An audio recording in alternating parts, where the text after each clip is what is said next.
po tayo magbabalik tanaw sa kasaysayan dahil si Laila lumarga sa pinakaunang museo na devoted sa modern heritage ng ating bansa. At matatagpuan po yan mismo sa loob lamang ng Quezon City Circle. Laila, pasilip mo naman sa amin kung anong mga collection ang nandiyan dyan. Good morning, Angela! Ganda ng kotse! Kamusta naman? Wow! Nako, simbolong mayaman ka nun, no? Ford Falcon. Oh, ganda! At gumagana daw to, ha? Wala lang yung susi, eh. Pero gumagana to. But anyways, alam mo ba, sa pagkalaki-laking ektarya, ilang ektarya? 27 hectares ng Quezon Memorial Circle. May bagong tayong bahay daw dito. Pero ang tanong, bago nga ba talaga? Kasi tawag dito ang bahay modernismo dito sa loob mismo ng Quezon City Circle. Tara nga, silipin natin kasi tingnan nyo. Ito ay isang bungalow house. Kung magkasing edad tayo, Angela, ito yung mga usong bahay nun. Ako, sa ganitong bahay ako, lumaki at wow! Look at the door! Bagay na bagay sa aking GOOTD, di ba? Yellow door. Katok tayo kasi wala akong nakikitang doorbell kasi dito daw natin makakausap, ha? Ang ating i-interviewin. O, sige, si Architect Gerald Lico, ang curator and architect nitong bahay modernismo. Tao po! Pwede po makiinom ng tubig? Ay, ayan! Naku, sir, ang linis ng bahay. Dapat maghuhubad ng tsinelas, ha? Pag malinis. Pwedeng hindi na. Pwede. Sir, nakakahiya eh. Kasi Ang linis. museum naman Pero to. totoo, malinis. So, huwag nyo nang i-shoot yung ano ko, ha? Yung patay kong kuko, may patay na ako ko si tita. But anyways, Sir, Architect, good morning. Pasok naman tayo. Ang ganda naman netong bahay mo. Bahay mo to, sir? Ay, hindi. Ah. Pag-aari to ng Quezon City LGU. Okay, sir, kwentuhan mo kami. Ano bang matatagpuan dito sa bahay modernismo and bakit na-conceptualize natin to? Kasi di ba ang Quezon City ang birthplace ng modernism Yes. after the war. So Yes. ito yung sagot, no, sa mga homelessness nung panahon na yun. So dito maraming housing projects na in-envision ni Quezon bago pa magkadigmaan. So saktong-sakto. natupad lang ito nung after the war. At saktong-sakto, birth anniversary niya ngayon, di ba? Mhm. Tama yun, sir, kasi nga, di ba, dapat talaga, noong presidente pa, si Manuel L. Quezon, ito dapat ang magiging sentro eh, hindi ba? Kaya nga Correct. nagkaroon ng Quezon Circle, pero hindi pa siya Quezon Circle noon. Hindi pa. Di ba? Rewind lang tayo sa history. Pero, tsaka na natin i-touch yun. Dito muna tayo sa magandang bahay mo. Eto, ganito ang itsura ng sala noong anong panahon, sir? So, noong mga 1950s, 1960s, ganito ang typical na sala. So, nagkaroon tayo ng salang ganito na ang focus ay TV. Ang Ay, TV, totoo. no? Tapos, ay naging siya ang naging bagong window to the outside world. Kaya nasa labas, nasa window siya. Oo, pagkatapos yung iba nakikinood. Yes. Tapos may antena dito, hahawakan mo kasi yung signal, di ba? Yung signal kailangan clear. Sir, kailan ba to binuksan? So, binuksan ito nung May, no, nung Heritage Month. Oh, I see. Ito, ano naman tong kwarto? So ito, binibigyan tayo ng glimpse itong kwarto na to. Ano ba yung mga iba't ibang entertainment Yes, forms, no, na oo. in-enjoy natin after the war. Kasi Oo. nga, may trauma tayo sa digmaan, Oo. di ba? So, may psychological impact yun. So, paano tayo naglibang? Comics, magazine, Oo. radyo, TV. At mayaman ka pag may turntable kang ganyan. Bagong panahon ng mini component, turntable na ganyan, di ba? Sir, meron bang mga innovations pagdating sa bahay? Of course, ang innovation niyan, yung television, yung radyo, at saka of course, the modern kitchen, katulad nito. Favorite part of the house ni Tita, modern kitchen. So ito, anong panahon to, sir? Itong kitchen na to. So, para tayo nag-step back in time, naalala ko yung childhood ko. So, noong 1950s, na-introduce nga yung idea ng refrigerator na hindi mo na oo. kailangan mamalengke everyday for a Oo. fresh food. Tapos yung mga dilatang pagkain. So, nabago talaga yung buhay ng mga Pilipino because of the idea of convenience. So, makikita natin dito yung mga typical na consumer Nasa, goods. cupboard din yun. At sa- Tapos, eto, tingnan nyo. Dahil di po uso internet noon, we rely on the cookbook. O, hindi ba? Para malaman mo, o kaya yung pag hindi mo makausap ang nanay mo, di ba? Ayan, magkukookbook tayo. Ito ang dining area. Yes. Wow, ang ganda. Tapos, sir, Meron pa rito eh. Ayan. Ay, ayan. Sir, lead the way. Ayan. Kasi hindi ko bahay to, hindi baka maligaw ako. Ito ang lumang mapa ng Quezon City. Oo, makikita dito yung mga housing development na nabuo throughout its lifetime. Di ba remember, ang Quezon City, renowned dito sa Project 1, 2, 3. Yes, kasi yes, yes. mga housing projects sila. Tapos, syempre, lumaki yung mga baby boomer, no? Baby boomer. So, makikita natin dito, this is a hindi man typical, no? Parang Ay, wow. a stylized Ng room. kwarto ng Oo. bagets. Oo, kasi medyo spoiled ang mga baby boomer kasi Oo. nga yung mga magulang nila ayaw nilang Yung maranasan. napagdaanan. Oo, O kaya gera. kumbaga yung ibinibigay nila, yung mga hindi nila na nakuha during the war kasi nga mahirap. Pero saan sir galing yung salitang Jeprox? So Sabi yung ninyo. yung Jeprox binaligtad na project. So Ah! because these children lived a very comfortable Oo. life. So nung nagkaroon na ng baliktaran, wow pare, lats, yung mga ganun. So no? naging Jeprox So, project. nung late 60s at 1970s. Oh, I see. Nako, grabe. Paano tayo ng pa 60s to 70s, 80s, 90s, tapos yung mga panahon na ng mas bata pa sa atin. Pero sir, briefly, ano po itong nakikita natin dito? Ito yung space ng lalaki nung 1950. So, it recreates an office space. Although wala naman talagang office sa loob ng bahay, pinapakita natin na merong gender Ang roles. ganda. At eto, parang halos office Yes. ni Manuel L. Quezon. Ako, sir, nakakatuwa naman yung tour. Actually, marami pang kwarto. Pero, mamaya, magtutour pa tayo. Yes. Pero sir, parang balita ko sa ibang bahay naman no? Mag-house to house tayo. Sa ibang bahay naman tayo magdo-doorbell since birthday ng ating dating Pangulong Manuel L. Quezon. Pupuntahan naman natin ang kanyang bahay. Tama po ba? Yes, yes. Bongga! O sige, Angela Lalala, sana nag-rewind rin sa pigtails yung mga buhok ninyo dyan sa studio. Pero lang kay Andre tsaka kay Alvin, di ba?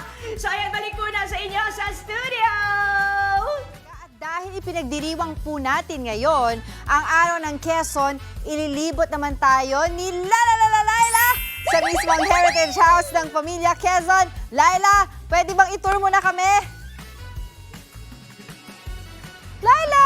Ay, naku, ang ganda talaga dito. Oh, Sir Architect! Sir Architect Gerard Lico!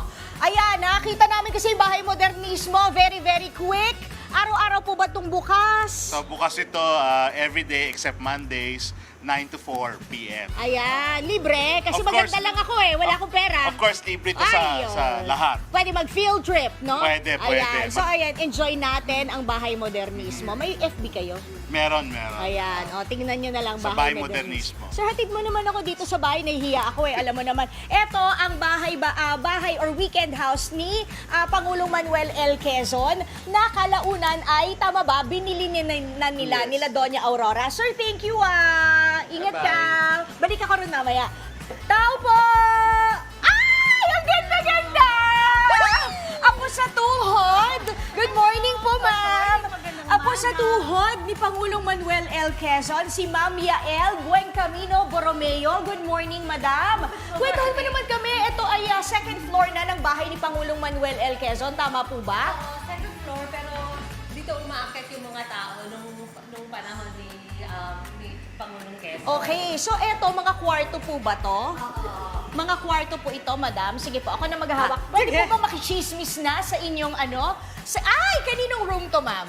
Ay, maraming gandaan dito sa kwarto na to. Okay. Nung una ay dun sa asawa ni Manuel Quezon. Yes, si Doña Aurora. Doña Aurora. Ayan, tagyan ang kanyang larawan. Oo. So, eto yata, yung nung time na nagkaroon na ng tuberculosis, si Pangulong Manuel L. Quezon, pinaghiwalay sila ng room. Oo. Ma'am, dito tayo kasi parang dire-diretso to, O sige, i-meet nyo na lang ako doon.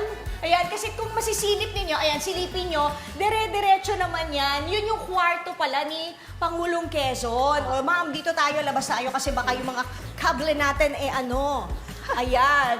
Naku, may ganyan din kami sa bahay. Tapos ito, dining room. Naglalaro ka dito nung bata ka?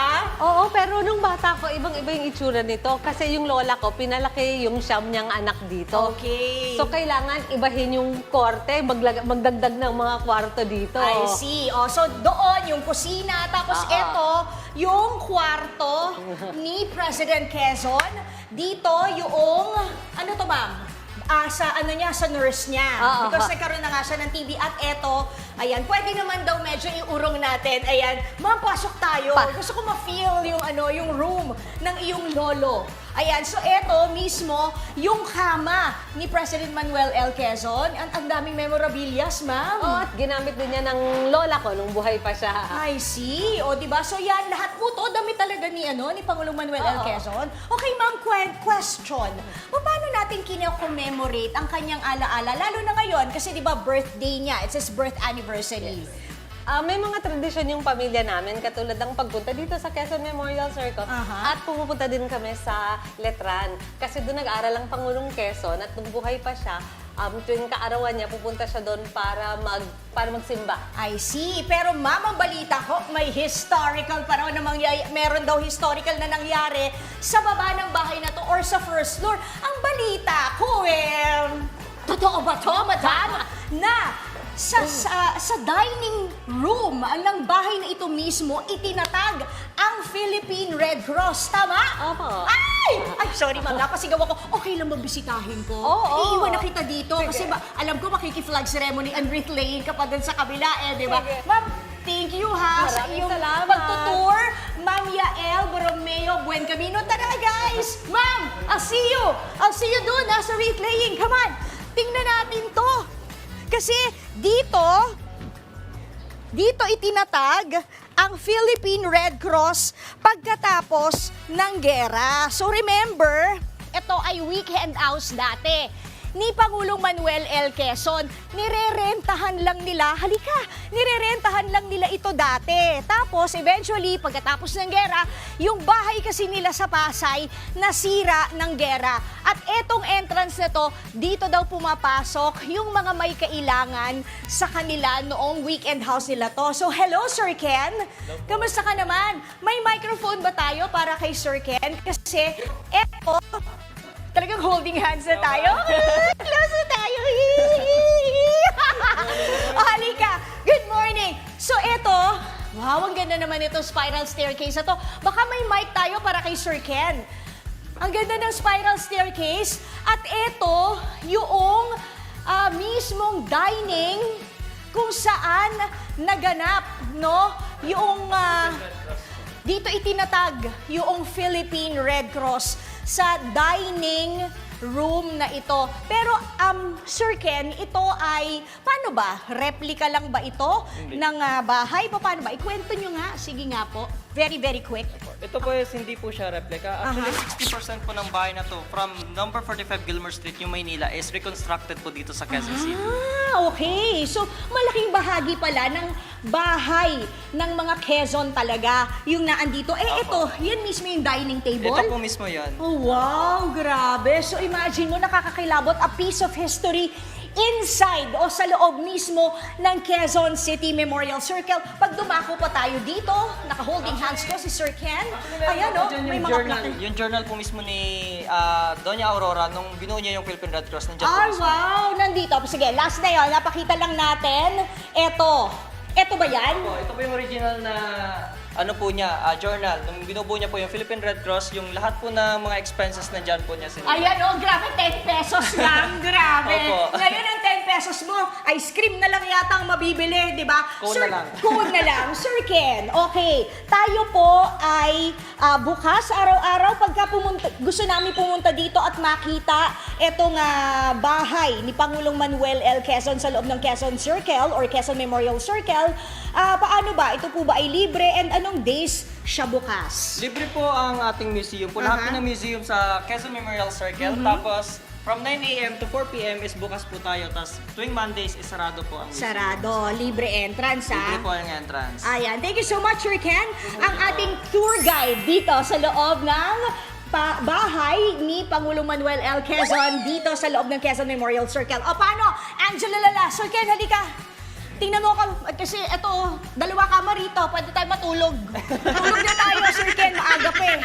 O Angela Lala, yan po na ang latest dito sa loob ng Quezon Memorial Memorial Circle sa loob mismo ng bahay o replika, hindi pala replika, 65% ng bahay ni Pangulong Manuel L. Quezon. Magliliwaliw pa ako, lalarga pa tong duster ko. O balik muna sa inyo sa studio! Talaga naman may ka-holding hands ka dyan. Laila, maraming salamat sa iyo at talaga naman nag-enjoy kami sa iyong pa-tour dahil very rich in history and culture ang bahay na yan ni ating dating Pangulong Manuel L. Quezon. Maraming salamat! Mga kapatid, Angela Lagunsad Castro po para sa komprehensibo at makabuluhang balitaan at talakayan. Mag-follow at subscribe na sa social media pages ng News 5.